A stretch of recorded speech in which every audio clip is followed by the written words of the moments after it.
I'm going to tell you something. If you're buying a house, you can exclude things from the contract too, just like the sellers can. So let's say the sellers have a pool table in the formal dining room, or an old hot tub on the back porch that hasn't worked since Reagan was in office, or maybe a falling down play set in the backyard and you don't even have kids. Well, you can get rid of all those things. Just make sure that your agent writes in the contract that the seller has to remove it prior to closing. That way, when you move in, it's one less headache you have to deal with. I was editing this video and it dawned on me that I really shouldn't end it without pointing out that a pool table or a non-working hot tub or a play set in the backyard shouldn't be left behind by the seller anyway, because they're not fixtures. They're not attached to the house. But all three of those things are a pain in the butt to move. And a lot of times sellers try to leave them behind because they don't want to deal with it.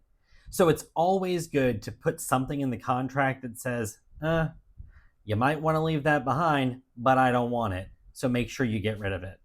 Other things you can exclude, though, could be fixtures. Say there's an ugly chandelier in the living room that's way up high that you don't want to deal with and you really don't want to replace it.